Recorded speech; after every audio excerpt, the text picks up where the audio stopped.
महला दूजा। फिर साहिब जी इस पावन शब्द के अंदर जो 22वें श्लोक च आपां पिछले 2 श्लोक सरवण कीते, हुण साहिब कह रहे ने पिछली लड़ी के तहत ही साहिब जी सानू फिर असीस देंदे, नाल इयाणे दोस्ती कदे ना आवे रास। कि देखो इयाणा जिहड़ा है, एक इयाणा जिन्हों असीं कहते ने अनजान, एक इयाणा जिन्हों असीं कहने नियाणा, दोनों अर्थां दे अंदर है। नियाणे दे नाल वड्डे दी दोस्ती जिहड़ी रास नहीं आउंदी, तां ही साहिब बाणी च कहंदे हाण लाए हाण, कि हाणियां दे नाल हाणियां दी निभदी है। जिस तरह साहिब दी बाणी च एक वचन पढ़दे, उडते कौ उडता मिलै, मूए कौ मूआ। उडते कौ उडदे नहीं, उडदियां नाल निभदी है।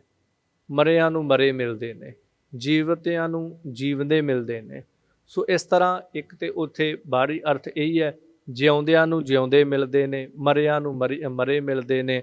उडदियां नूं हुण पंछी आकाश च उड़दा उहनूं पंछी मिलणगे, कीड़ी जमीन ते रिंगदी उहनूं कीड़ियां ही मिलणगीਆਂ, उहदी मनुੱਖਾਂ नाल ते सांझ बनणों रही। फिर दूसरे अर्थ अंदर जिहड़ा आत्मिक तौर ते जिउंदा है, जिहड़ा ज़मीर दे तौर ते जिउंदा है, उहनूं जिउंदे ही मिलदे ने। उहनूं मरे होए जमीरां वाले कदी उहदे कोल बहिंदे नहीं, ना उहनां दी उहनां नाल बण आउंदी है। सो जिहड़े मरे होए जमीरां वाले ने, उहनां दी मरियां नाल बनदी है, अमलियां दी अमलियां नाल बनदी है, ठग्गां दी ठग्गां नाल बनदी। साहिब कहंदे ठग्गै सेती ठग रल आया, साथ पे इक्को जिहा। ठग्गां दी ठग्गां नाल बननी, चोरां दी चोरां नाल बननी है, अमलियां दी अमलियां नाल बनदी, अमलियां दी साधां नाल नहीं बनदी कदी। सो इस तरह विषयी पुरखां दी विषयियां नाल बनेगी। सो दाता जी कहंदे भी जिहड़ा एक नियाणा है ना, जे वह कवे मैं एक बजुर्ग दे नाल दोस्ती कर लवां ते मेरी निभ जाएगी, नहीं निभेगी। हालांकि असीं घर विच देखदे हां दादा ते पोता, उम्र दा बहुत फर्क है, उत्थे दोस्ती नहीं उत्थे प्यार है, उत्थे एक मोह है दोनां दे विच। पर फिर भी कदे कदे उस पोते वल्लों जां उस पोती उस बच्चे बच्ची वल्लों बहुत कुछ ऐसा किया जाता है जो शायद उस दादे दे उस नाने दे बिल्कुल खिलाफ हुंदा है। सो दाता जी खैर जो कह रहे ने, नाल इयाणे दोस्ती कदे ना आवे रास। इयाणा नियाणा हो गया, फिर इयाणा अज्ञानी पुरख हो गया, फिर जो अनजान हो गया। धर्म की दुनिया विच भी जिहड़ा अनजान है बिल्कुल, उहनूं साहिब कहंदे उहदे नाल कीतियां दोस्तियां रास नहीं आउंदियां। पुछिए दाता जी क्यों? तां हजूर कहंदे जे हा जाणै ते हो वरतै, वेखो को निर्जास। भाई कोई निर्जास भाव के फैसला करके वेख लो। जे तुहानूं नहीं यकीन आउंदा, कई बार गुरु के बचनां ते कई लोग हुंदे जिन्हां नूं भरोसा नहीं हुंदा, वो कहंदे जी असीं तां हुण प्रैक्टिकल करांगे। अज ऐसे लोग ने कहंदे असीं साइंस के आधार ते तोल के वेखना भी ये पंक्ति सही ढुकदी है कि नहीं। कित्थे साइंस, कित्थे गुरु के बचन। जिथे साइंस जिवें कह लो भी हाले शुरू भी नहीं हुई, साइंस ने हाले तो शुरू भी नहीं होना शुरू किया, तो बहुत छोटी जी गल है जो अज असीं कह दईए साइंस आ करता ते मेरे मालक ने तो खंडा ब्रह्मंडां नूं साज के रख दिता। असीं कहने वो खंडा ब्रह्मंडां दे मालक दे बराबर असीं इस तुल जी साइंस नूं रख देना लिया करके अज्ञानता है।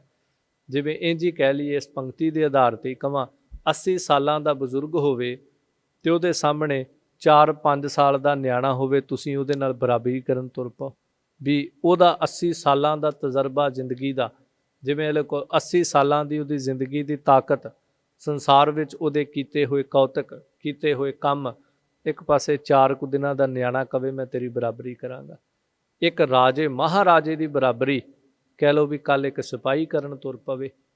वो करता अकाल पुरख परमेश्वर मालक मेरा, खंडा ब्रह्मंडा का मालक, इन्हां नूं साजन वाला, ते जिहड़ी साइंस इहदी खोज करदी पई, ते मैं कहना मैं उस साइंस के आधार ते वेखना जी ये बाणी की पंक्ति सच हुंदी कि नहीं। पर जिन्नियां ने भी ये करके वेख्या वो झूठे ही पे ने, क्योंकि गुरु की बाणी सदा साची हुई है। भावें किसी ने साइंस ते तोल के वेखी, भावें किसी ने व्याकरण ते तोल के वेखी है, जो भी किसी ने करके वेख्या, कदी ऐसा नहीं होया कि वह जित गया होवे। सो दाता जी खैर इत्थे कहंदे ने कि उहदा की है, जे हा जाणै ते हो वरतै, वेखो को निर्जास। वो बच्चा, वो अनजान, वो अज्ञानी जे हा जाणै, जिस तरह का अपने मन में जानेगा समझेगा उन्हें उस तरह का ही वरतना है, उन्होंने फर्क नहीं पैंदा। क्योंकि उन्हें एक छोटा जिहा बच्चा है, ਤੁਸੀਂ ਕਹੋ ਵੀ ਤੂੰ ਲਗਾਤਾਰ 2 ਘੰਟੇ ਹੱਸਦੇ ਹੀ ਰਹਿਣਾ, ਆਮ ਬੰਦੇ ਨੂੰ ਤੁਸੀਂ ਕਹਿ ਲਓ ਉਹ ਗੱਲ ਸਮਝ ਜਾਏਗਾ। ਤੁਹਾਡੇ ਹਾਣ ਦਾ ਹੋਵੇ ਕੋਈ, ਉਹਦੇ ਨਾਲ ਤੁਸੀਂ ਗੱਲਾਂ ਕਰਦੇ ਹੋ, ਉਹਨੂੰ ਕਹੋ ਹੁਣ 2 ਘੰਟੇ ਤੂੰ ਆਹ ਗੱਲ ਨਹੀਂ ਕਰਨੀ ਮੇਰੇ ਕੋਲ, ਉਹ ਨਹੀਂ ਕਰੇਗਾ। ਹੁਣ ਇੱਕ ਬੱਚਾ ਹੈ, ਉਹਨੂੰ ਤੁਸੀਂ ਕਹਿ ਦਿਓ 2 ਘੰਟੇ ਤੂੰ ਆਹ ਗੱਲ ਨਹੀਂ ਕਰਨੀ ਜਾਂ 2 ਘੰਟੇ ਤੂੰ ਆਹ ਗਲਤੀ ਨਹੀਂ ਕਰਨੀ, ਮਾਂ ਕਹਿ ਦਿੰਦੀ ਹੁਣ ਤੂੰ ਮੈਨੂੰ ਸਤਾਉਣਾ ਨਹੀਂ, ਮਿੰਟ 5 ਨਹੀਂ ਲੰਘਦੇ ਉਹ ਫਿਰ ਸਤਾਉਣ ਲੱਗ ਜਾਂਦਾ। ਮਾਂ ਉਹਨੂੰ ਡਾਂਟਦੀ ਹੈ ਤੂੰ ਹੁਣ 2-3 ਘੰਟੇ ਮੇਰੇ ਕੋਲ ਨਹੀਂ ਆਉਣਾ, ਉਹ ਮਿੰਟ 10 ਨਹੀਂ ਲੰਘਦੇ ਕਿ ਬੱਚਾ ਫਿਰ ਮਾਂ ਦੀ ਗੋਦ ਵਿੱਚ ਹੁੰਦਾ। ਇਸ ਤਰ੍ਹਾਂ ਕਿਉਂਕਿ ਉਹਦੇ ਅੰਦਰ ਦਾ ਜੋ ਸੁਭਾਅ, ਉਹਨੇ ਆਪਣੇ ਸੁਭਾਅ ਮੁਤਾਬਕ ਵਰਤਣਾ ਹੈ। ਉਹ ਕਿਸੇ ਦੀ ਗੁਲਾਮੀ ਚਾਕਰੀ ਵਿੱਚ ਨਹੀਂ ਆਏਗਾ ਵੀ ਤੁਸੀਂ ਮੈਨੂੰ ਇੰਜ ਕਿਹਾ ਤੇ ਹੁਣ ਮੈਂ ਇੰਜ ਹੀ ਕਰਾਂਗਾ, ਨਹੀਂ, ਉਹ ਆਪਣੇ ਸੁਭਾਅ ਮੁਤਾਬਕ ਚੱਲੇਗਾ। ਉਹ ਰੋਵੇਗਾ ਵੀ ਆਪਣੀ ਮਰਜ਼ੀ ਨਾਲ, ਹੱਸੇਗਾ ਵੀ ਆਪਣੀ ਮਰਜ਼ੀ ਦੇ ਨਾਲ। ਕਈ ਦਫਾ ਧੱਕੇ ਨਾਲ ਬੱਚੇ ਨੂੰ ਤੁਸੀਂ ਹਸਾ ਨਹੀਂ ਸਕਦੇ, ਧੱਕੇ ਨਾਲ ਉਹਨੂੰ ਰਵਾ ਵੀ ਨਹੀਂ ਸਕਦੇ ਹੁੰਦੇ। ਸੋ ਇਸੇ ਤਰ੍ਹਾਂ ਫਿਰ ਜਿਹੜਾ ਅਗਿਆਨੀ ਪੁਰਖ ਹੈ ਉਹ ਵੀ ਆਪਣੀ ਮਰਜ਼ੀ ਨਾਲ ਚੱਲਦਾ, ਉਹ ਗੁਰੂ ਦੇ ਦਰ ਤੇ ਆ ਕੇ ਵੀ ਆਪਣੀਆਂ ਮਰਜ਼ੀਆਂ ਕਰਦਾ ਹੈ। ਹੋਰ ਦੁਨੀਆ ਦੀ ਗੱਲ ਛੱਡੋ, ਉਹ ਮਾਲਕ ਦੀ ਹਜ਼ੂਰੀ ਤਾਬਿਆਂ ਦੇ ਵਿੱਚ ਬਹਿ ਕੇ ਵੀ ਮਰਜ਼ੀਆਂ ਕਰਦਾ ਹੈ। ਉਹ ਗੁਰੂ ਕੇ ਦਰ ਤੇ ਗੁਰੂ ਦੇ ਸਾਹਮਣੇ ਖੜ ਕੇ ਵੀ ਆਪਣੀਆਂ ਮਰਜ਼ੀਆਂ ਕਰਦਾ ਹੈ। ਉਹ ਸੰਗਤ ਦੇ ਵਿੱਚੋਂ ਚੁਣੇ ਜਾਣ ਤੋਂ ਬਾਅਦ ਵੀ ਆਪਣੀਆਂ ਮਰਜ਼ੀਆਂ ਕਰਦਾ ਹੈ। ਇਹ ਸੱਚਾਈ ਹੈ। ਹੁਣ ਕੀ ਕਵਾਂਗੇ, ਕਿਉਂ? ਕਿਉਂਕਿ ਉਹ ਅਗਿਆਨੀ ਹੈ, ਅਣਜਾਣ ਹੈ।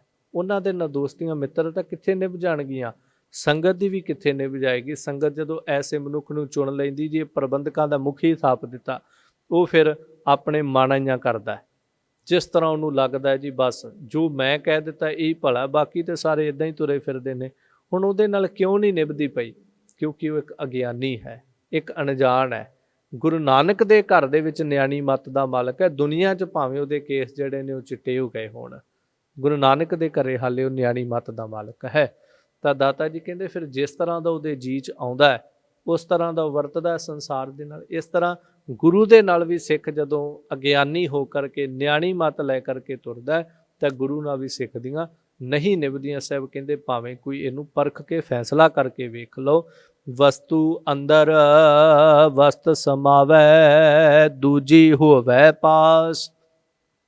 ਇੱਕ ਭਾਂਡੇ ਦੇ ਵਿੱਚ ਵਸਤੂ ਪਈ ਹੈ ਤੇ ਵਸਤੂ ਅੰਦਰ ਵਸਤ ਸਮਾਵੈ, ਉਹਦੇ ਵਿੱਚ ਦੂਜੀ ਵਸਤੂ ਤਾਂ ਸਮਾਉਂਦੀ ਹੈ। ਸਾਹਿਬ ਕਹਿੰਦੇ ਜੇਕਰ ਦੂਜੀ ਹੋਵੇ ਪਾਸ, ਦੂਜੀ ਜਿਹੜੀ ਪਹਿਲਾਂ ਉਹਦੇ 'ਚ ਪਈ ਪਾਸ ਹੋ ਜਾਏ।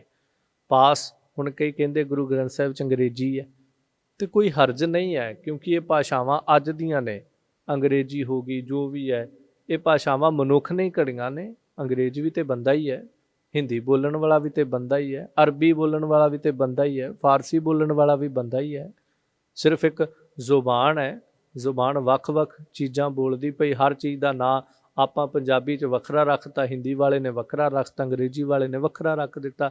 ਪਰ ਭਾਖਿਆ ਭਾਉ ਅਪਾਰ, ਬੇਅੰਤ ਭਾਸ਼ਾਵਾਂ ਹਨ ਸੰਸਾਰ ਦੇ ਉੱਤੇ, ਪਰ ਪਰਮੇਸ਼ਰ ਦੀ ਇੱਕੋ ਹੀ ਭਾਖਿਆ, ਪ੍ਰੇਮ ਦੀ ਭਾਸ਼ਾ, ਪ੍ਰੇਮ ਦੀ ਬੋਲੀ ਸਮਝਦਾ ਉਹ।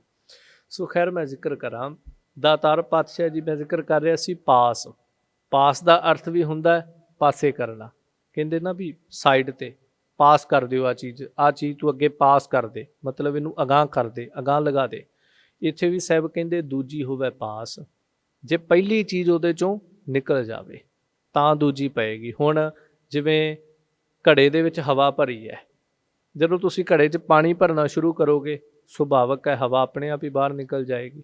ਹੁਣ ਇਹ ਤਾਂ ਨਹੀਂ ਘੜਾ ਪਾਣੀ ਦਾ ਭਰਿਆ ਸੀ ਕਿ ਫਿਰ ਵੀ ਇਹਦੇ 'ਚ ਹਵਾ ਬੜੀ ਭਰੀ ਪਈ ਹੈ, ਹਵਾ ਨਹੀਂ ਰਹਿ ਗਈ ਉਹਦੇ 'ਚ। ਫਿਰ ਪਾਣੀ ਭਰਿਆ, ਪਾਣੀ ਦੇ ਵਿੱਚ ਤੁਸੀਂ ਮਿੱਟੀ ਪਾਉਣ ਲੱਗ ਪਓ ਅਤੇ ਹੁਣ ਪਾਣੀ ਬਾਹਰ ਨਿਕਲ ਜਾਏਗਾ, ਘੜਾ ਮਿੱਟੀ ਨਾਲ ਭਰ ਜਾਏਗਾ। ਗੰਦੇ ਪਾਣੀ, ਹੁਣ ਗੰਦਾ ਪਾਣੀ ਹੋ ਗਿਆ ਅਤੇ ਉਹਦੇ ਵਿੱਚ ਤੁਸੀਂ ਸਾਫ਼ ਪਾਣੀ ਦੀ ਪਾਈਪ ਛੱਡ ਦਿਓ ਅਤੇ ਕੀ ਹੋਏਗਾ? ਗੰਦਾ ਪਾਣੀ ਬਾਹਰ ਨਿਕਲ ਜਾਏਗਾ, ਸਾਫ਼ ਪਾਣੀ ਆਪਣੀ ਜਗ੍ਹਾ ਬਣਾ ਲਏਗਾ। ਜੇ ਲੱਸੀ ਹੈ ਘੜੇ ਦੇ ਵਿੱਚ, ਹੁਣ ਤੁਸੀਂ ਦੁੱਧ ਪਾਉਣਾ, ਲੱਸੀ ਨੂੰ ਪਹਿਲਾਂ ਕੱਢੋਗੇ ਤਾਂ ਹੀ ਦੁੱਧ ਪਾਓਗੇ। ਇਸ ਤਰ੍ਹਾਂ ਦਾਤਾ ਜੀ ਕਹਿੰਦੇ ਵਸਤੂ ਅੰਦਰ ਵਸਤ ਸਮਾਵੈ, ਇੱਕ ਦੇ ਵਿੱਚ ਦੂਜੀ ਤਾਂ ਸਮਾ ਸਕਦੀ ਜੇ ਪਹਿਲੀ ਬਾਹਰ ਕੱਢੀ ਜਾਵੇ। ਹੁਣ ਮੈਂ ਕਹਾਂ ਮੇਰੇ ਅੰਦਰ ਅੰਮ੍ਰਿਤ ਸਮਾ ਜਾਏ ਗੁਰੂ ਕੇ ਸ਼ਬਦ ਦਾ, ਪਰ ਮੈਂ ਰਾਗ ਦਵੈਸ਼ ਈਰਖਾ ਨਹੀਂ ਕੱਢਣੀ।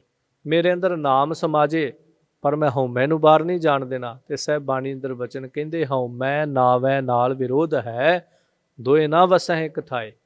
ਕਿ ਅੰਦਰ ਮੈਂ ਕਹਾਂ ਹਉਮੈ ਵੀ ਭਰੀ ਰਵੇ ਮੇਰੇ ਘੜੇ ਦੇ ਵਿੱਚ, ਹਿਰਦੇ ਦੇ ਵਿੱਚ, ਅਤੇ ਨਾਮ ਵੀ ਭਰ ਜਾਏ, ਇਹ ਦੋ ਚੀਜ਼ਾਂ ਇਕੱਠੀਆਂ ਨਹੀਂ ਰਹਿ ਸਕਦੀਆਂ ਕਦੀ ਵੀ। ਸਾਹਿਬ ਨੇ ਬਾਣੀ 'ਚ ਨਿਰਣਾ ਕਰ ਦਿੱਤਾ ਹੈ। ਸੋ ਦਾਤਾ ਜੀ ਕਹਿੰਦੇ ਇੱਕ ਨੂੰ ਪਹਿਲਾਂ ਪਾਸ ਕਰਨਾ ਪਏਗਾ, ਆਊਟ ਕਰਨਾ ਪਏਗਾ, ਬਾਹਰ ਕੱਢਣਾ ਪਏਗਾ, ਤਾਂ ਦੂਜੀ ਸਮਾਉਂਦੀ ਹੈ। ਸਾਹਿਬ ਸੇਤੀ ਹੁਕਮ ਨਾ ਚੱਲੈ, ਕਹੀ ਬਣੈ ਅਰਦਾਸ। ਮਾਲਕ ਦੇ ਅੱਗੇ ਸਾਹਿਬ ਜੀ ਕਹਿੰਦੇ ਸਾਹਿਬ ਸੇਤੀ ਹੁਕਮ ਨਾ ਚੱਲੈ, ਕਹੀ ਬਣੈ ਅਰਦਾਸ। ਮਾਲਕ ਦੇ ਅੱਗੇ ਹੁਕਮ ਨਹੀਂ ਚੱਲਦੇ, ਮਾਲਕ ਦੇ ਅੱਗੇ ਅਰਦਾਸਾਂ ਕਰਨੀਆਂ ਹੀ ਜਿਹੜੀਆਂ ਉਹ ਬਣ ਆਉਂਦੀਆਂ। ਤੇ ਅਰਦਾਸ ਕੀ ਕਰੀਏ? ਮੈਂ ਤਾਣ ਦੀ ਬਾਣ ਤੂੰ ਹੈ ਮੇਰੇ ਸੁਆਮੀ, ਮੈਂ ਤੁਧ ਆਗੇ ਅਰਦਾਸ, ਮੈਂ ਹੋਰ ਥਾਉ ਨਾਹੀਂ, ਜਿਸ ਪਹਿ ਕਰੋ ਬੇਨੰਤੀ, ਮੇਰਾ ਦੁੱਖ ਸੁਖ ਤੁਝ ਹੀ ਪਾਸ। ਜਦੋਂ ਰੋਜ਼ ਪੜ੍ਹਦੇ ਹੋ ਤੁਧ ਆਗੇ ਅਰਦਾਸ ਹਮਾਰੀ, ਜਿਉ ਪਿੰਡ ਸਭ ਤੇਰਾ, ਕਹੋ ਨਾਨਕ ਸਭ ਤੇਰੀ ਵਡਿਆਈ, ਕੋਈ ਨਾਉ ਨਾ ਜਾਣੈ ਮੇਰਾ। ਜਦੋਂ ਮੇਰੇ ਸਾਹਿਬ ਤੂੰ ਮੈਂ ਮਾਣ ਨੇ ਮਾਣੀ, ਅਰਦਾਸ ਕਰੀ ਪ੍ਰਭ ਆਪਣੇ ਆਗੇ, ਸੁਣ ਸੁਣ ਜੀਵਾਂ ਤੇਰੀ ਬਾਣੀ। ਅਰਦਾਸ ਤੇ ਪ੍ਰਥਾਏ ਸਾਹਿਬ ਨੇ ਬੇਅੰਤ ਵਚਨ ਕਹੇ ਨੇ। ਸੋ ਦਾਤਾ ਜੀ ਕਹਿੰਦੇ ਉਸ ਮਾਲਕ ਦੇ ਅੱਗੇ ਇੱਕ ਨਾਨਕ ਕੀ ਅਰਦਾਸ ਜੇ ਤੁਧ ਭਾਵਸੀ, ਮੈਂ ਦੀਜੈ ਨਾਮ ਨਿਵਾਸ ਹਰ ਗੁਣ ਗਾਵਸੀ। ਉਸ ਮਾਲਕ ਦੇ ਅੱਗੇ ਜ਼ੋਰ ਨਹੀਂ ਚੱਲਦਾ, ਅਰਦਾਸਾਂ ਕਰਨੀਆਂ ਹੀ ਬਣਦੀਆਂ। ਅਸੀਂ ਜ਼ੋਰ ਚਲਾਉਣੇ, ਮੈਂ ਜੀ ਇੰਨਾ ਕੰਮ ਕਰ ਲਿਆ ਧਰਮ ਦਾ, ਇੰਨੇ ਦਾਨ ਕਰ ਲਏ ਨੇ, ਇੰਨੇ ਦਿਨ ਮੈਂ ਆ ਗਿਆ, ਹੁਣ ਮੇਰਾ ਕੰਮ ਕਰਨਾ ਹੈ, ਤੁਸੀਂ ਜ਼ੋਰ ਪਾ ਕੇ ਕਹਿੰਦੇ ਆ ਅਸੀਂ। ਨਹੀਂ, ਜ਼ੋਰ ਮਾਲਕ ਦੇ ਅੱਗੇ ਉਹਨਾਂ ਦਾ ਚੱਲਦਾ ਜਿਹੜੇ ਉਹਦੇ ਅੰਦਰ ਭੇਦ ਹੋ ਗਏ ਨੇ। ਉਹ ਵੀ ਬੇਨਤੀ ਰੂਪ ਜ਼ੋਰ ਪਾਉਂਦੇ ਨੇ, ਹੁਕਮ ਰੂਪੀ ਜ਼ੋਰ ਨਹੀਂ ਪਾਉਂਦੇ। ਪਰ ਸਾਡੀ ਤੇ ਹਾਲੇ ਹੈਸੀਅਤ ਹੀ ਕੋਈ ਨਹੀਂ, ਅਸੀਂ ਕਾਹਦਾ ਜ਼ੋਰ ਪਾਉਣਾ ਮਾਲਕ ਅੱਗੇ। ਤੇ ਬੇਨਤੀ ਕਰੀਏ ਅਸਾਂ ਜ਼ੋਰ ਨਾਹੀਂ, ਜੇ ਕਿਛ ਭਾਵੈ ਅਸਾਂ ਜ਼ੋਰ ਨਾਹੀਂ। ਮਾਲਕ ਜੀ ਸਤਿਗੁਰੂ ਸਾਡਾ ਕੋਈ ਤੇਰੇ ਉੱਤੇ ਜ਼ੋਰ ਨਹੀਂ, ਅਸਾਂ ਜ਼ੋਰ ਨਾਹੀਂ ਵਾਹਿਗੁਰੂ, ਜੇ ਕਿਛ ਕਰ ਹਮ ਸਕੈ, ਜਿਉ ਭਾਵੈ ਤਿਵੈ ਬਖਸ਼। ਅਸਾਂ ਜ਼ੋਰ ਨਾਹੀਂ, ਜੇ ਕਿਛ ਕਰ ਹਮ ਸਕੈ। ਸਾਡੇ 'ਚ ਕੋਈ ਜ਼ੋਰ ਹੈ ਹੀ ਨਹੀਂ ਅਸੀਂ ਕੁਝ ਕਰ ਸਕੀਏ। ਇਹ ਤਾਂ ਜੇ ਅਸੀਂ ਕੋਈ ਧਰਮ ਦਾ ਕਰਮ ਵੀ ਕਰਦੇ ਹਾਂ ਤੇ ਤੂੰ ਤਰਸ ਕਰਕੇ ਸਾਡੇ ਤੋਂ ਕਰਵਾ ਰਿਹਾ, ਤੇ ਜੇ ਅਸੀਂ ਕਰਨ ਜੋਗੇ ਹੁੰਦੇ ਤੇ ਅਸੀਂ ਤਾਂ ਜੰਮਦੇ ਨਾ ਧਰਮੀ ਹੋ ਜਾਂਦੇ, ਜੰਮਦੇ ਨਾ ਦਾਨ ਕਰਨ ਲੱਗ ਪੈਂਦੇ ਅਸੀਂ। ਹੁਣ ਸਾਨੂੰ 50 ਸਾਲਾਂ ਦੀ ਉਮਰ 'ਚ ਜਾ ਕੇ ਸਮਝ ਆਈ ਹੈ ਵੀ ਅਸੀਂ ਆਹ ਧਰਮ ਦੇ ਕਰਮ ਕਰਨੇ ਨੇ। ਫਿਰ ਅਸੀਂ ਕਹਿੰਦੇ ਮੈਂ ਕਰਦਾ, ਜੇ ਤੂੰ ਐਡਾ ਸਿਆਣਾ ਸੀ ਤੇ ਪਿਛਲੇ 50 ਸਾਲ ਕਿਉਂ ਅਗਿਆਨਤਾ ਵਿੱਚ ਕੱਢ ਦਿੱਤੇ। ਸੋ ਦਾਤਾ ਜੀ ਕਹਿੰਦੇ ਮਾਲਕ ਅੱਗੇ ਅਰਦਾਸਾਂ ਕਰਨੀਆਂ ਬਣਦੀਆਂ। ਕੂੜ ਕਮਾਣੈ ਕੂੜੋ ਹੋਵੈ, ਨਾਨਕ ਸਿਫਤ ਵਿਗਾਸ। ਜਿਹੜਾ ਕੂੜ ਕਮਾਉਂਦਾ ਨਾ ਉਹ ਫਿਰ ਝੂਠਾ ਹੀ ਹੁੰਦਾ, ਝੂਠ ਨੂੰ ਕਮਾਉਣ ਵਾਲਾ ਝੂਠਾ ਹੀ ਹੁੰਦਾ। ਉਹਦੇ ਪੱਲੇ ਦੇ ਵਿੱਚ ਝੂਠ ਹੀ ਪੈਂਦਾ। ਉਹਦਾ ਨਾਂ ਵੀ ਸਾਹਿਬ ਨੇ ਪਿੱਛੇ ਵੀ ਸਾਨੂੰ ਇਹ ਸਮਝਾਇਆ ਕਿ ਜਿਹੜਾ ਫਿੱਕਾ ਬੋਲਦਾ ਉਹਨੂੰ ਸੰਸਾਰ 'ਤੇ ਫਿੱਕਾ ਹੀ ਸੱਦਿਆ ਜਾਂਦਾ ਹੈ, ਜਿਹੜਾ ਝੂਠ ਬੋਲਦਾ ਉਹਨੂੰ ਝੂਠਾ ਹੀ ਕਹਿਣਗੇ ਲੋਕ। ਜਿਹਨੂੰ ਸਾਹਿਬ ਬਾਣੀ ਅੰਦਰ ਇੰਝ ਵੀ ਸਾਨੂੰ ਕਲਗੀਧਰ ਪਾਤਸ਼ਾਹ ਜੀ ਨੇ ਵੀ ਬੜੀਆਂ ਥਾਵਾਂ 'ਤੇ ਇਸ ਤਰ੍ਹਾਂ ਦੀ ਉਦਾਹਰਨ ਦਿੱਤੀ। ਸੋ ਖੈਰ ਦਾਤਾ ਜੀ ਇੱਥੇ ਜੋ ਕਹਿ ਰਹੇ ਨੇ ਕਿ ਕੂੜ ਕਮਾਣੈ ਕੂੜੋ ਹੋਵੈ, ਨਾਨਕ ਸਿਫਤ ਵਿਗਾਸ। ਜਦੋਂ ਸਿਫਤ ਕਰਾਂਗੇ, ਸਿਫਤੋਂ ਸਲਾਘਾ ਕਰਾਂਗੇ, ਮਾਲਕ ਦੀਆਂ ਵਡਿਆਈਆਂ ਕਰਾਂਗੇ ਤਾਂ ਹਿਰਦੇ ਦੇ ਅੰਦਰ ਵਿਗਾਸ ਆਏਗਾ। ਜਦੋਂ ਮਾਲਕ ਸਾਹਮਣੇ ਖੜ ਕੇ ਹੱਥ ਜੋੜ ਕੇ ਝੂਠ ਬੋਲੀ ਜਾਵਾਂਗੇ ਫਿਰ ਕਿੱਥੋਂ ਅੰਦਰ ਦੀ ਖੁਸ਼ੀ ਭਾਲਦੇ ਆ। ਗੁਰੂ ਅੰਗਦ ਦੇਵ ਮਹਾਰਾਜ ਨੇ ਵਾਰ-ਵਾਰ ਸਾਨੂੰ ਅੱਜ ਹੀ ਸਮਝਾਇਆ। ਦੇਖੋ ਗੁਰੂ ਨਾਨਕ ਦੇਵ ਮਹਾਰਾਜ ਸੱਜਣ ਠੱਗ ਨੂੰ ਇਹੀ ਸ਼ਬਦ ਕਿਹਾ ਸੀ, ਜਿਸ ਤਰ੍ਹਾਂ ਦੇ ਕਰਮ ਹੈ ਉਸ ਤਰ੍ਹਾਂ ਦਾ ਨਾਂ ਰੱਖ ਲਾ ਆਪਣਾ। ਜੇ ਕਰਮ ਠੱਗਾਂ ਵਾਲੇ ਹੈ ਤੇ ਆਪਣੇ ਆਪ ਨੂੰ ਸੱਜਣ ਨਾ ਕਹਿ, ਸੱਜਣ ਠੱਗ ਕਹਿ, ਕਿਉਂਕਿ ਤੇਰੇ ਕਰਮ ਮਾੜੇ ਨੇ। ਜਿਸ ਤਰ੍ਹਾਂ ਦੇ ਕਰਮ ਕਰਦਾ ਉਸੇ ਤਰ੍ਹਾਂ ਦਾ ਨਾਂ ਰੱਖ। ਕਲਗੀਧਰ ਪਾਤਸ਼ਾਹ ਨੇ ਔਰੰਗਜ਼ੇਬ ਨੂੰ ਵੀ ਇਹੀ ਕਿਹਾ ਸੀ, ਤੇਰਾ ਨਾਂ ਤੇ ਔਰੰਗਜ਼ੇਬ ਹੈ ਪਰ ਤੇਰੇ ਕਰਮ ਔਰੰਗਜ਼ੇਬਾਂ ਵਾਲੇ ਨਹੀਂ ਹਨ। ਤਾਜ ਦੀ ਸ਼ਾਨ ਔਰੰਗਜ਼ੇਬ ਦਾ ਅਰਥ ਸੀਗਾ ਤਾਜ ਦੀ ਸ਼ਾਨ, ਪਰ ਤੂੰ ਤੇ ਤਾਜ ਨੂੰ ਕਲੰਕ ਲਾ ਕੇ ਰੱਖ ਦਿੱਤਾ। ਦਿੱਲੀ ਤਖਤ ਨੂੰ, ਤਖਤ ਦੀ ਸ਼ਾਨ ਹੁੰਦਾ ਔਰੰਗਜ਼ੇਬ ਸ਼ਬਦ ਜਿਹੜਾ। ਸੋ ਖੈਰ ਦਾਤਾ ਜੀ ਕਹਿੰਦੇ ਮਾਲਕ ਦੇ ਅੱਗੇ ਸਿਫਤ ਕਰੀਏ ਵਿਗਾਸ ਮਿਲਦਾ, ਗੁਰੂ ਅੱਗੇ ਝੂਠ ਬੋਲ ਕੇ ਤਾਂ ਸਿਰਫ ਝੂਠ ਹੀ ਪੱਲੇ ਵਿੱਚ ਪੈਂਦਾ। ਮਹੱਲਾ ਦੂਜਾ। ਨਾਲ ਇਆਣੇ ਦੋਸਤੀ ਵਡਾਰੂ ਸਿਉ ਨੇਹੁ। ਦਾਤਾ ਜੀ ਕਹਿੰਦੇ ਜਿਹੜੀ ਇਆਣੇ ਦੇ ਨਾਲ ਦੋਸਤੀ ਹੈ ਨਾ ਉਹ ਤੇ ਵਡਾਰੂ ਸਿਉ ਨੇਹੁ। ਉਹ ਜਿਵੇਂ ਕਹਿ ਲਓ ਵਡਾਰੂ ਰਾਜੇ ਦੇ ਨਾਲ ਕੀਤਾ ਹੋਇਆ ਨੇਹੁ ਕਦੀ ਨਹੀਂ ਨਿਭਦਾ, ਕਿਉਂਕਿ ਰਾਜਾ ਅਸੀਂ ਆਮ ਹੀ ਸ਼ਬਦ ਕਹਿੰਦੇ ਰਾਜੇ ਕੰਨਾਂ ਦੇ ਕੱਚੇ ਹੁੰਦੇ ਨੇ। ਪਰਛਾਵਿਆਂ ਨਾਲ ਕੀਤੀਆਂ ਦੋਸਤੀਆਂ ਜਿਹੜੀਆਂ ਨੇ ਨਹੀਂ ਨਿਭਦੀਆਂ। ਫਿਰ ਵਡਾਰੂ ਸਿਉ ਨੇਹੁ, ਆਪਣੇ ਤੋਂ ਬਹੁਤ ਵੱਡੇ ਦੇ ਨਾਲ ਕੀਤਾ ਹੋਇਆ ਨੇਹੁ ਜਿਹੜਾ ਉਹ ਵੀ ਨਹੀਂ ਨਿਭਦਾ। ਸੋ ਦਾਤਾ ਜੀ ਕਹਿੰਦੇ ਨਿਆਣੇ ਅਣਜਾਣ ਦੇ ਨਾਲ ਕੀਤੀ ਹੋਈ ਦੋਸਤੀ ਜਾਂ ਗੁਰੂ ਕੇ ਸ਼ਬਦ ਤੋਂ ਅਗਿਆਨੀ ਨਾਲ ਕੀਤੀ ਹੋਈ ਦੋਸਤੀ ਇਸ ਤਰ੍ਹਾਂ ਜਿਵੇਂ ਜ਼ਮੀਨ 'ਤੇ ਰਹਿ ਕਰਕੇ ਪੰਛੀਆਂ ਦੇ, ਅਸਮਾਨ ਚੁੱਟਦੇ ਪੰਛੀਆਂ ਦੇ ਨਾਲ ਯਾਰੀਆਂ ਪਾ ਲੈਣੀਆਂ, ਕਿੱਥੋਂ ਨਿਭ ਜਾਣਗੀਆਂ। ਜ਼ਮੀਨ 'ਤੇ ਰਿੰਗਣ ਵਾਲੀ ਕੀੜੀ ਇੱਲ ਦੇ ਨਾਲ ਯਾਰੀਆਂ ਪਾਉਣ ਦੀ ਸੋਚਦੀ ਹੋਵੇ ਤਾਂ ਦਾਤਾ ਜੀ ਉਸ ਤੋਂ ਬਾਅਦ ਵਚਨ ਕਹਿੰਦੇ ਪਾਣੀ ਅੰਦਰ ਲੀਕ ਜਿਉਂ ਤਿਸ ਦਾ ਥਾਉ ਨਾ ਥੇ ਹੋ। ਇਹ ਇਸ ਤਰ੍ਹਾਂ ਦੀ ਹੈ ਜਿਵੇਂ ਪਾਣੀ ਦੇ ਵਿੱਚ ਲੀਕ ਖਿੱਚੋ। ਜਦੋਂ ਪਾਣੀ ਦੇ ਵਿੱਚ ਲੀਕ ਖਿੱਚੋ ਤਿਸ ਦਾ ਥਾਉ ਨਾ ਥੇ ਹੋ, ਉਹਦਾ ਕੋਈ ਥਾਂ ਥੇ ਨਹੀਂ ਮਿਲਦਾ, ਕਿਉਂਕਿ ਜਿਵੇਂ ਹੀ ਤੁਸੀਂ ਲੀਕ ਖਿੱਚੋਗੇ ਪਾਣੀ ਦੇ ਵਿੱਚ ਨਾਲ ਹੀ ਉਹ ਮਿਟ ਜਾਂਦੀ ਹੈ। ਕੋਈ 10 ਮਿੰਟਾਂ ਬਾਅਦ ਜਾ ਕੇ ਕਵੇ ਮੈਂ ਵੇਹਣਾ ਉਹਨੇ ਪਾਣੀ 'ਚ ਕਿੱਥੇ ਲਕੀਰ ਮਾਰੀ ਹੈ, ਤੂੰ 10 ਮਿੰਟਾਂ ਦੀ ਗੱਲ ਕਰ ਦੋ ਤੇ 10 ਸਕਿੰਟ ਨਾ ਟਿਕ ਸਕੀ। ਲਕੀਰ ਖਿੱਚਣੀ ਤੇ ਚਲੋ ਬਹੁਤ ਛੋਟੀ ਜੀ ਗੱਲ ਹੈ, ਅਸੀਂ ਡੰਡੇ ਨਾਲ ਲਕੀਰ ਖਿੱਚ ਕੇ, ਜਦੋਂ ਅਸੀਂ ਦੇਖਦੇ ਹਾਂ ਸਮੁੰਦਰਾਂ ਦੇ ਵਿੱਚ ਵੱਡੇ ਵੱਡੇ ਜਹਾਜ਼ ਚੱਲਦੇ ਆ, ਹੁਣ ਉਹ ਡੰਡੇ ਦੀ ਲਕੀਰ ਤਾਂ ਚੀਜ਼ ਹੀ ਕੁਛ ਨਹੀਂ, ਉਹ ਕਿੰਨੇ ਪਾਣੀ 'ਚ ਡੁੱਬ ਕੇ ਡੂੰਘੇ ਹੋ ਕੇ ਚੱਲਦੇ, ਜਿਵੇਂ ਕਹਿ ਲਓ ਇੱਕ ਨਹਿਰ ਤਰ੍ਹਾਂ ਉਹ ਚੱਲਦੇ ਨੇ। ਜਦੋਂ ਆਪਣੇ ਮਗਰ ਉਹ ਪਾਣੀ ਛੱਡਦੇ ਨੇ ਪਰ ਦੇਖਦੇ ਆ ਮਿੰਟ ਸਕਿੰਟ ਲੱਗਦੇ ਉਹ ਪਾਣੀ ਫਿਰ ਬਰਾਬਰ ਹੋਇਆ ਪਿਆ ਹੁੰਦਾ। ਉਹਨਾਂ ਨੇ ਤੇ ਕੋਈ ਛੋਟੀ ਜਿਹੀ ਲਕੀਰ ਨਹੀਂ ਖਿੱਚੀ, ਕਿੱਡਾ ਪਾੜ ਪਾ ਦਿੱਤਾ ਉਹਨਾਂ ਨੇ ਪਾਣੀ ਦੇ ਵਿੱਚ, ਪਰ ਜਿਵੇਂ ਹੀ ਅਗਾਂਹ ਲੰਘਦੇ ਨੇ ਪਿੱਛੋਂ ਪਾਣੀ ਫਿਰ ਬਰਾਬਰ ਹੋਈ ਜਾਂਦਾ, ਪਤਾ ਹੀ ਨਹੀਂ ਲੱਗਦਾ ਇੱਥੋਂ ਸ਼ਿਪ ਲੰਘ ਕੇ ਗਿਆ ਹੈ। ਸੋ ਇਸ ਤਰ੍ਹਾਂ ਦਾਤਾ ਜੀ ਕਹਿੰਦੇ ਪਾਣੀ 'ਚ ਖਿੱਚੀਆਂ ਹੋਈਆਂ ਲਕੀਰਾਂ ਜਿਨ੍ਹਾਂ ਦਾ ਕੋਈ ਥਾਓ ਕੋਈ ਥੇਹੋ ਜਿਹੜਾ ਨਿਸ਼ਾਨ ਕੋਈ ਜਗ੍ਹਾ ਜਿਹੜੀ ਉਹ ਪਰਤ ਕੇ ਨਹੀਂ ਮਿਲਦੀ, ਦੋਸਤੀਆਂ ਇਸ ਤਰ੍ਹਾਂ ਦੀਆਂ ਹਨ। ਮਹੱਲਾ ਦੂਜਾ, ਹੋਏ ਇਹ ਆਣਾ ਕਰੇ ਕੰਮ, ਅਣਜਾਣ ਹੋਵੇ ਤੇ ਇਸ ਤਰ੍ਹਾਂ ਦੇ ਕੰਮ ਕਰੇ, ਆਣ ਨਾ ਸਕੈ ਰਾਸ, ਇਹ ਕੰਮ ਰਾਸ ਨਹੀਂ ਆ ਸਕਦੇ। ਪਿੱਛੇ ਵੀ ਸਾਹਿਬ ਨੇ ਹੀ ਸਮਝਾ ਰਹੇ ਨੇ। ਸੋ ਇੱਥੇ ਵੀ ਗੁਰੂ ਦੇ ਨਾਲ ਅਗਿਆਨੀਆਂ ਵਾਲੇ ਕੰਮ ਕਰਨੇ। ਦੇਖੋ ਇੱਕ ਤੇ ਬਾਹਰੀ ਬੱਚੇ ਤੇ ਬਜ਼ੁਰਗ ਦੀ ਉਦਾਹਰਨ ਹੈ, ਗੁਰੂ ਦੇ ਕੋਲ ਆ ਕੇ ਇੱਕ ਉਹ ਨਿਆਣਿਆਂ ਵਾਲੀ ਮੱਤ ਧਾਰਨ ਕਰਨੀ। ਹਾਲਾਂਕਿ ਇੱਕ ਪੱਖ ਲੈਣਾ ਇਸ ਉਦਾਹਰਨ ਦਾ, ਕਿਉਂਕਿ ਨਿਆਣੇ ਦੇ ਵਿੱਚ ਇੱਕ ਪੱਖ ਇਹ ਵੀ ਹੈ ਵੀ ਉਹਦੀ ਮੱਤ ਸਰਲ ਬੜੀ, ਉਹ ਕੁੰਡੀਆਂ ਉਹ ਛਲ ਫਰੇਬ ਨਹੀਂ ਜਾਣਦਾ। ਆਮ ਹੀ ਆਪਾਂ ਕਹਿੰਦੇ ਬੱਚੇ ਮੰਨ ਕੇ ਸੱਚੇ। ਇੱਕ ਪਾਸੇ ਅਸੀਂ ਨਿਆਣਾ ਬਣਨਾ ਵੀ ਹੈ, ਇੱਕ ਉਹ ਵੀ ਉਦਾਹਰਨ ਹੈ, ਕਿਉਂਕਿ ਬੱਚਾ ਬਿਲਕੁਲ ਸਾਫ਼ ਮੰਨਦਾ ਹੈ, ਉਹ ਗੁਰੂ ਕੋਲ ਆਏਗਾ ਬੜਾ ਭੋਲਾ ਹੱਥ ਜੋੜ ਕੇ, ਬਿਲਕੁਲ ਉਹਦੇ ਅੰਦਰ ਕੋਈ ਛਲ ਨਹੀਂ ਫਰੇਬ ਨਹੀਂ। ਅਸੀਂ ਪਤਾ ਨਹੀਂ ਕਿੰਨੇ ਛਲ ਫਰੇਬ ਲੈ ਕੇ ਗੁਰੂ ਕੀ ਹਜ਼ੂਰੀ ਆਉਂਦੇ ਆ। ਇੱਕ ਪੱਖ ਉਹ ਵੀ ਹੈ, ਪਰ ਦੂਸਰਾ ਜੋ ਇੱਥੇ, ਕਿਉਂਕਿ ਮੈਂ ਕਈ ਵਾਰ ਕਹਿੰਦਾ ਹੁੰਦਾ ਹਰ ਉਦਾਹਰਨ ਦੇ ਕਈ ਪੱਖ ਹੁੰਦੇ ਨੇ, ਕਈ ਪਹਿਲੂ ਹੁੰਦੇ ਨੇ ਉਹਦੇ।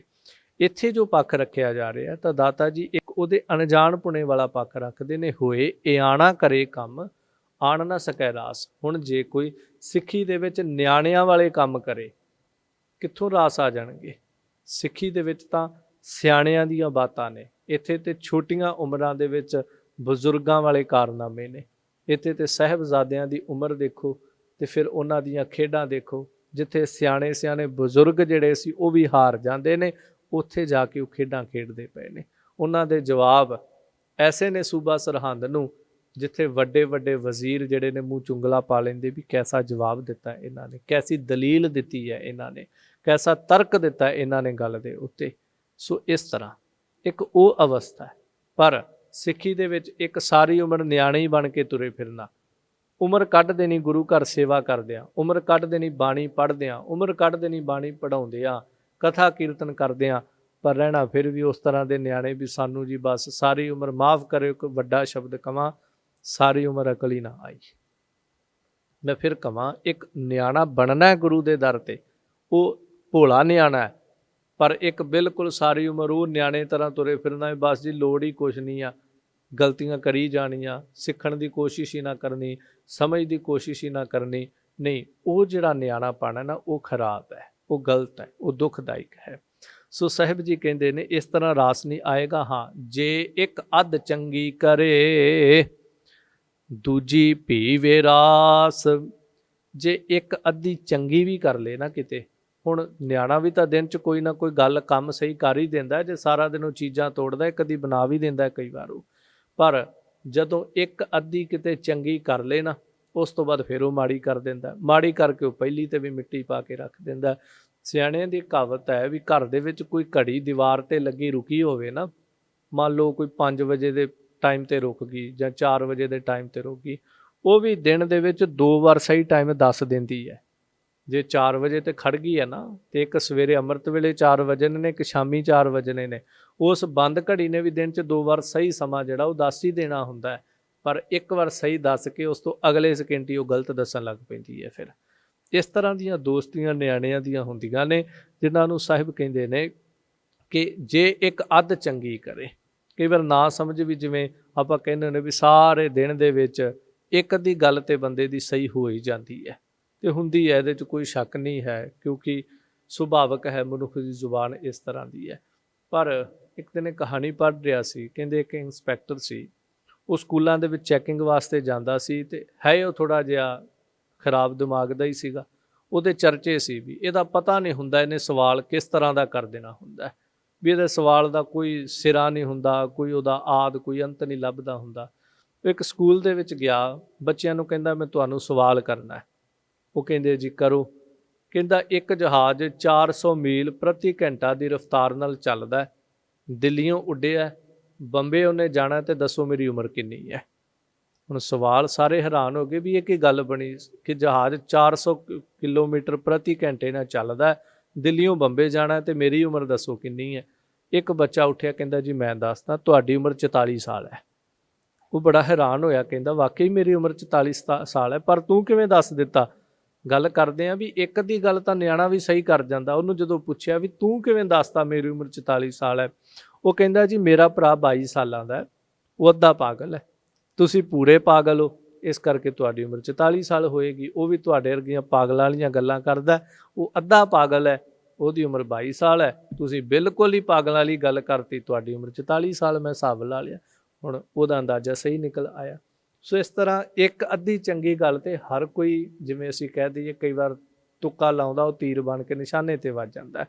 ਸੋ ਸਾਹਿਬ ਜੀ ਕਹਿੰਦੇ ਇਹਨੂੰ ਕਦੀ ਇਹ ਨਾ ਸਮਝ ਲਓ ਵੀ ਅਸੀਂ ਬੜੀਆਂ ਪ੍ਰਾਪਤੀਆਂ ਕਰ ਲਈਆਂ, ਵੀ ਦਿਨ 'ਚ ਇੱਕ ਅੱਧਾ ਬੋਲ ਕਦੀ ਸੱਚਾ ਹੋ ਗਿਆ, ਸਾਡੇ ਵਰਗੇ ਨੇ ਕੋਈ ਅਰਦਾਸ ਕਰ ਦਿੱਤੀ, ਮਾਲਕ ਨੇ ਤਰਸ ਕਰਕੇ ਪ੍ਰਵਾਨ ਕਰ ਲਈ, ਇੱਜ਼ਤ ਰੱਖ ਲਈ ਸਾਡੀ, ਨਹੀਂ ਤੇ ਪਤਾ ਨਹੀਂ ਕਿੰਨੀ ਬਦਨਾਮੀ ਹੋ ਜਾਂਦੀ। ਮਾਲਕ ਨੇ ਇੱਜ਼ਤ ਰੱਖ ਲਈ ਸਾਡੀ ਇਸ ਬਾਣੇ ਦੀ ਕਿ ਅਰਦਾਸ ਸੁਣ ਲਈ, ਤੇ ਅਸੀਂ ਬਾਅਦ 'ਚ ਛਾਲਾਂ ਮਾਰਦੇ ਫਿਰਦੇ, ਮੈਂ ਫਲਾਣੇ ਦੀ ਅਰਦਾਸ ਕੀਤੀ ਜੀ, ਆਹ ਹੋ ਗਿਆ ਉਹਦੇ ਘਰੇ, ਉਹ ਹੋ ਗਿਆ, ਉਹ ਆਹ ਕੰਮ ਉਹਦਾ ਸਿਰੇ ਚੜ੍ਹ ਗਿਆ, ਨਹੀਂ ਤੇ ਉਹਦਾ ਅੱਜ ਤੱਕ ਕੰਮ ਸਿਰੇ ਨਹੀਂ ਸੀ ਲੱਗਾ। ਇਹ ਬੇਵਕੂਫੀਆਂ ਨੇ ਸਾਡੀਆਂ।